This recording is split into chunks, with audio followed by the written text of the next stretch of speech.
Welcome! In this video we're going to be taking a quick look at Popo and Pepe, an epic grade debuffer class Elune, or Elunes I guess, since they are kind of a pair.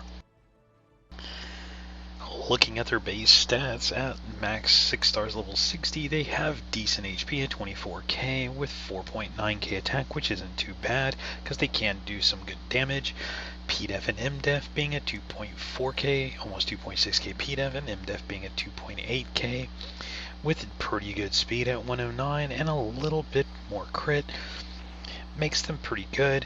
The higher MDEF stat will come into play later as we go over their skills.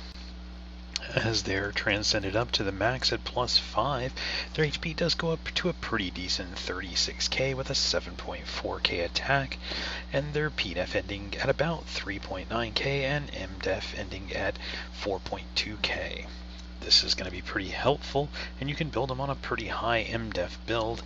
Depending on who you're fighting, you can bring them in against things that have high magic damage and build them with a high magic defense build, and it'll allow them to do good damage still. Looking at their skill 1, it is a frontline only attack, which is pretty typical. This attack does magic damage, and a decent amount, especially for them being epic grade. This doesn't really do much else, but it can be leveled up to the max at +6 and to do pretty decent damage.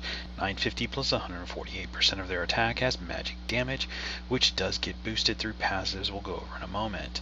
The recommended skill gem set effect is blue, blue, orange for magic damage and crit. The skill, as it really doesn't do much else, the skill gem set effect, like a lot of first skills, is pretty good to do with them, as it's only a 5% chance. It still allows the skill to have a chance to do something, and in this case, panic the target for 1 turn. Panic just makes the target, whatever it is, consume more souls whenever they take a turn, or drops the souls off whenever they take a turn, so that the enemy has less souls available to them. Looking at their special skill, this again is a frontline only attack. Unfortunately, it would be nice if it was anywhere, but it is frontline only again, which means you have to use it on tanks, which in a lot of cases are going to be high physical defense, making them pretty good because they're doing magic damage. The skill does do a decent amount of damage at 190 plus 160% at level 1, and if you're attacking something that has a curse effect on it, you have a 100% chance of causing an additional random curse effect for a 3-turn duration.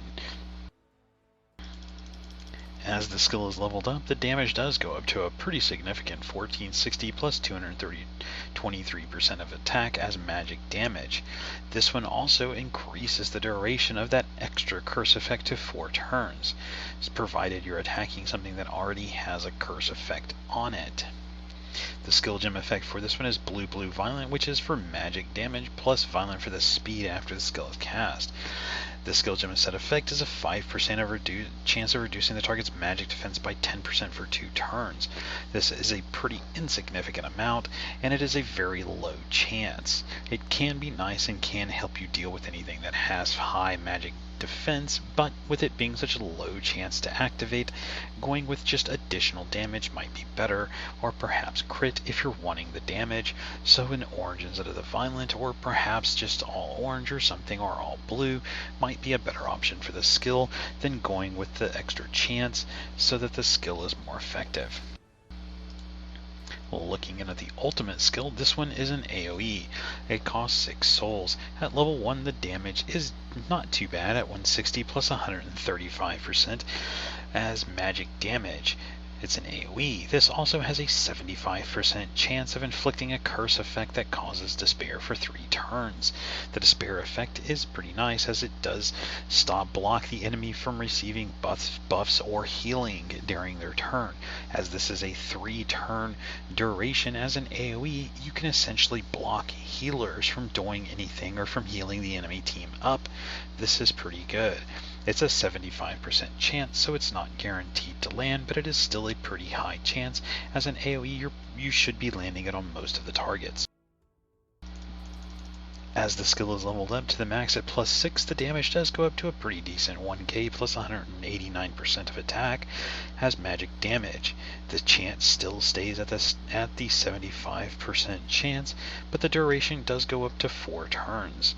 The skill gem set for this one though isn't too bad, as it is blue, blue, orange for the extra damage from the blue and the orange for the crit rate. However, the effect that you get if you do this is a 10% chance of gaining an additional turn. This is a way to build them on a non-additional turn type set. In other words, a non-violent gear set or a non-great spirit set, so that you still have a chance of getting an additional turn if you use this skill.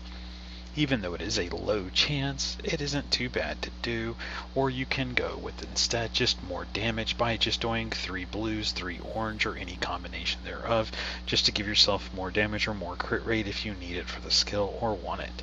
However, the 10% chance isn't too bad and can actually come in clutch if you're trying to do some good effects with them. Moving into their passives, the first one of their passives is pretty nice.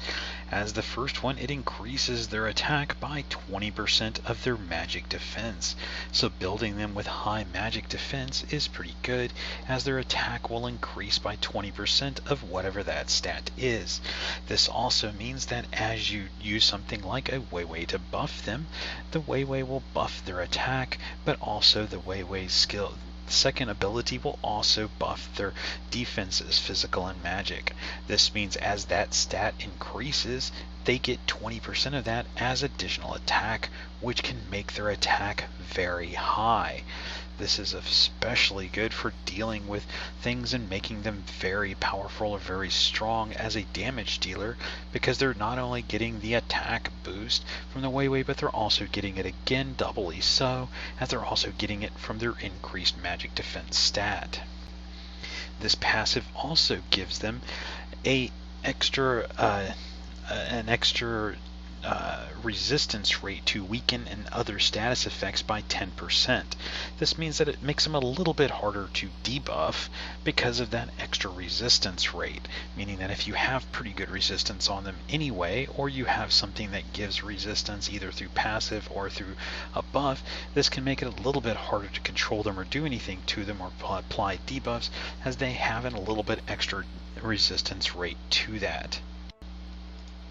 Their second passive, the second passive that has any enemy that is afflicted with a curse effect will not deal crit damage, meaning that it'll still do normal damage, but it won't crit on them and to do damage, meaning if they attack and it's supposed to be a critical hit, and instead it just won't land as a critical hit, it will land instead as just a normal attack, but the enemy attacking will have to have a curse effect on them. This can be useful if you pair them with other things that also do curse effects. This means that if they get attacked or focused by something that has a curse effect on them, at least they won't be crit on, and the damage will be just whatever the base damage is. So this is good to apply curse effects to, say, other DPSs that the enemy has. That way they're not going to be doing as high damage to Popo and Pepe because of the no crits. They won't be critting on them, which is pretty good. The third passive that they have is something that also affects with curse effects. If they attack a target that has a curse effect, the skill is worded as such one or more. It could have just said afflicted with a curse effect. Then it resets those curse effects that have less than 2 turns remaining on them back to 2 turns. So in the case of something like, say, a Reaper using a skill 1 on a target that applies a 1-turn despair effect to it, if Popo and Pepe also attack that same target, it will now go to 2 turns despair instead of just being the 1. That means you can apply the curse effect with something else, and it being 1 turn, Popo and Pepe can attack it, and it'll go to 2 turns. They will do that for any curse effect. They will always make sure that if they're attacking the target, it goes to a 2-turn effect. So even if that only had 1 turn remaining, it's back up to 2 turns. This way you can keep that effect applied at a high rate. This makes them especially useful for dealing with things or good curse effects. So let's go ahead and take a look real quick. We'll go over something real quick, a few of the curse effects that you can do with them, or that you can be looking for whenever you're doing this. And that is going to be Despair, Petrify, Panic, Sleep, and Zombie. These are all good curse effects. Unfortunately, with the Sleep one, if you hit them, then it's removed. So unfortunately for the Sleep one, it doesn't extend it as it removes it because they were hit. So that's the only downside of that one. But in the cases of Despair, where it blocks them from receiving buffs, this is a pretty good one because you can stop them and keep that Despair on them longer. So if they do have a Weiwei on their team, you can block them from receiving any buffs so that the Weiwei can't buff them for attack or defense.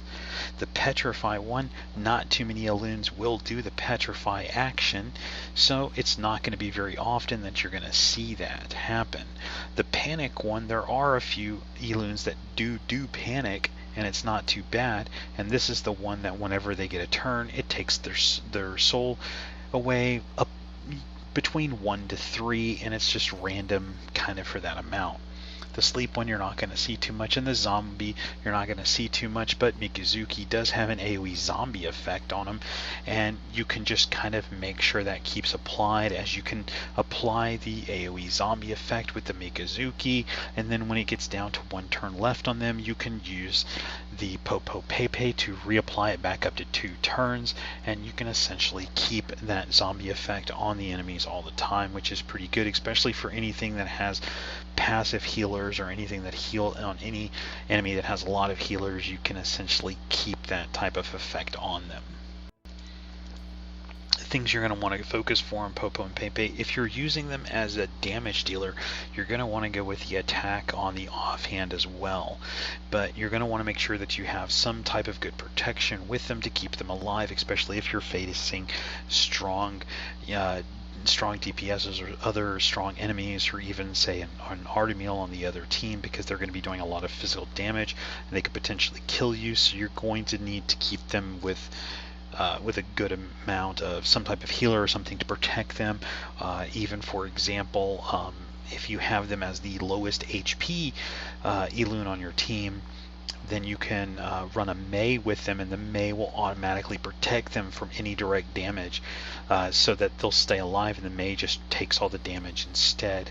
This way you can use them basically to just go crazy even against an Artemil team, and instead of them taking the damage, the Mei will take the damage. But with Mei's second skill to keep her healed, she is pretty easy to heal herself, and just the 2 of them alone can do a lot of work. As the Mei also does have a panic ability on her ultimate skill, she can also provide that panic, and then you can apply and increase that duration with the Popo Pepe.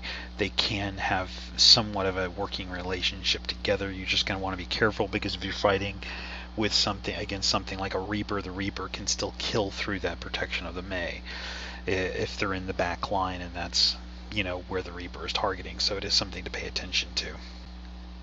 Overall, though, you're going to need good accuracy on them, so when you're building it up for the gear or something, a full moon set is always going to be a good option for any type of debuffer, as it provides extra, chances for doing that.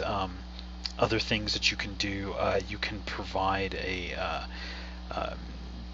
just the single necklace from a full moon set, which provides 5% additional chance for debuff skills, but going with a 3-piece set and that necklace increases it by even more. You get the 25% from the set, plus you get a 5% from the necklace. This gives you a pretty good chance of applying a debuff with them, so you can have a little bit lower accuracy but still have a good chance of landing those debuffs. However, I would try to get as much accuracy as you can on them to make sure they land those curse effects.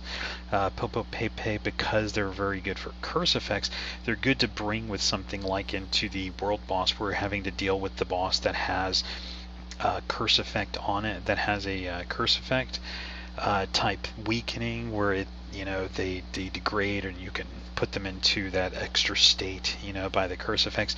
You can bring them with something that applies curse effects all the time, like say the Reaper, who's constantly doing curse effect with skill 1. Have the Reaper just set to only use skill 1 all the time. Have Popo and Pepe there, which will just keep refreshing the curse effects on it and applying it essentially as reapplying curse effects all the time. That way you can beef up your curse effects to that one and go through that boss pretty quick, as a lot of times it's hard to find Elunes that have curse effects or that do them. Just running with a Reaper and then a Popo Pepe can essentially just breeze through that boss and get it knocked down to where you can start hitting the main world boss, pretty effectively. Overall, Popo Pepe, not too bad, not too crazy. I wish they did more curse effects than what they do. Like, I wish some of their other skills had more effects, or that they could apply more than just already having to have a curse effect on the enemy before they apply another random one.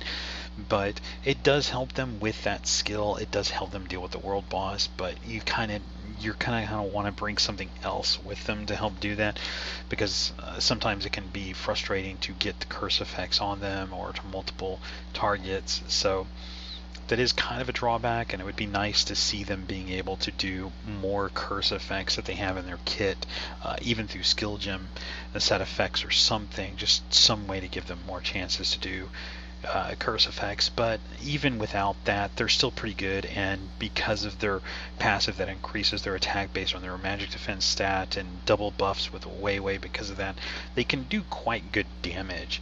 So don't underestimate them in terms of some of their damage potential that they can do for magic damage, as they can, if you build them right and you put the effort into their gear, then you can build them as a pretty hard-hitting damage dealer for magic damage. Anyway, that's going to be it for this one. If you have any questions or comments, please leave them below and I'll answer them as soon as I can. Thank you.